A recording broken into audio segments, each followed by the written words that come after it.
Bonjour à tous. Dans cette vidéo, on va regarder ensemble les dernières mesures établies par la province du Québec afin de faciliter la venue des travailleurs étrangers au Québec pour répondre adéquatement à la pénurie de la main-d'œuvre étrangère. C'est pour la première fois qu'un gouvernement accorde un billet d'avion, logement et assurance que les employeurs sont obligés de fournir à leurs travailleurs étrangers. En effet, je vous invite à être plus attentifs car ces mesures sont en nombre de 3. La première mesure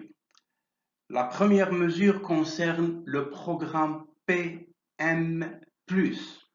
Le PM+ s'adresse à toutes les personnes qui ont obtenu une résidence permanente à l'extérieur du Québec en attendant l'obtention de leurs documents légaux.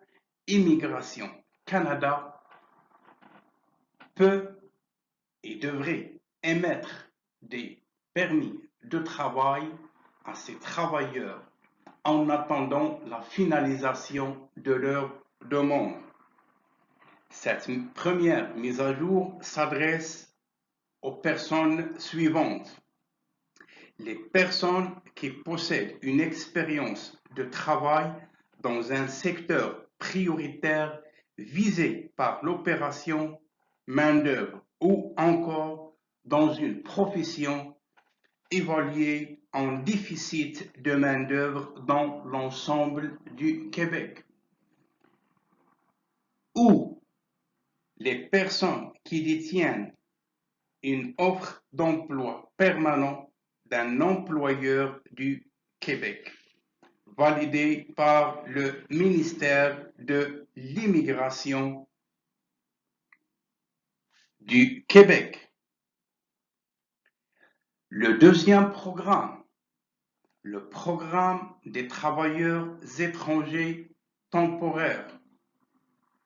Ce programme, toujours dans l'optique de faciliter et d'accélérer la venue des travailleurs étrangers, hommes et femmes, qui répondent aux besoins du marché local du travail québécois, un nouvel assouplissement du programme des travailleurs étrangers temporaires a été déjà annoncé le mois d'août de l'année passée, soit l'admissibilité au traitement simplifié de professions peu spécialisées, niveau C.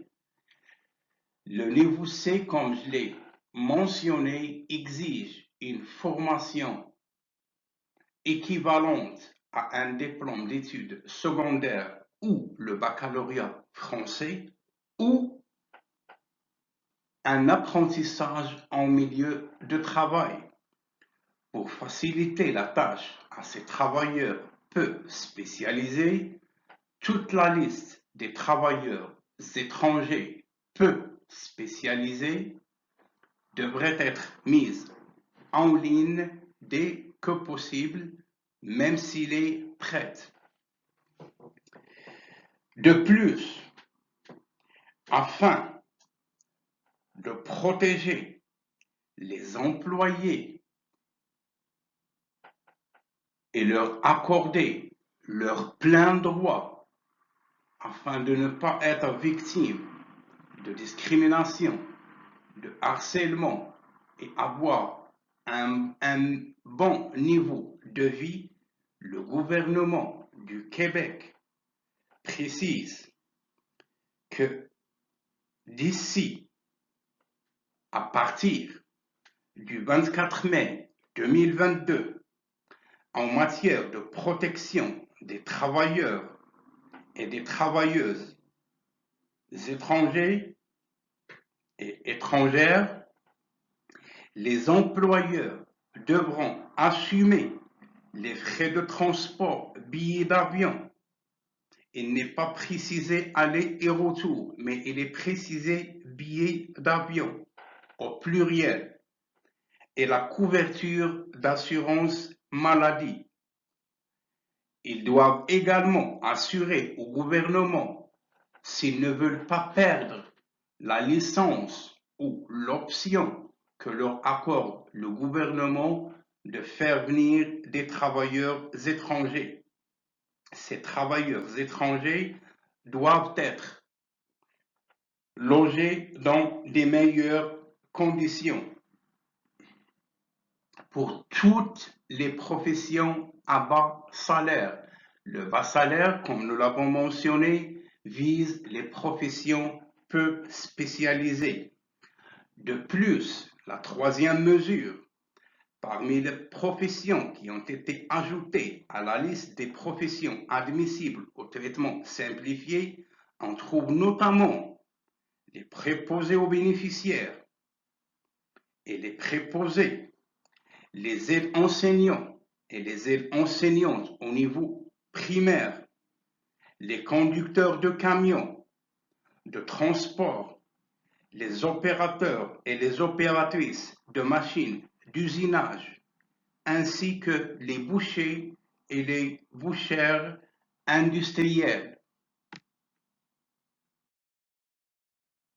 Maintenant que vous avez accès à toutes les informations que je viens de partager avec vous, vous devez tout simplement vous concentrer sur la recherche d'emploi.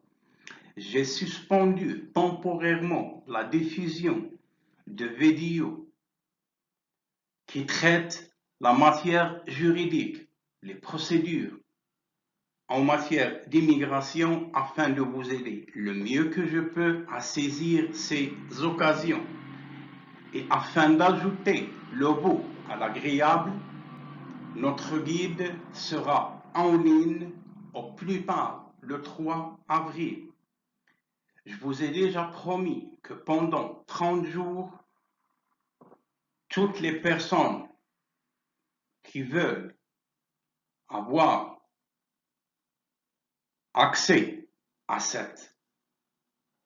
une mine d'informations regroupant des milliers d'employeurs, des centaines d'organismes d'aide à l'immigration, des centaines d'organismes d'aide à l'immigration, ainsi que des sites spécialisés pour le recrutement des travailleurs francophones. D'ici là, je vous souhaite bonne chance, restez positifs, saisissez les occasions qui vous sont offertes, car le temps où on a voulu immigrer, on n'avait pas accès à ces informations, on a pris le risque, si on peut le dire, et on a choisi de façon aveugle, non guidée, Québec. Chacun a choisi sa destination. Maintenant, toutes les chances vous ont été accordées. Immigration Canada ou Immigration Québec en 2022 est plus facile comparé à l'immigration au Québec en 2006, 2007, 2008, 2009 jusqu'au 2017. D'ici là, je vous souhaite bonne chance. À la prochaine.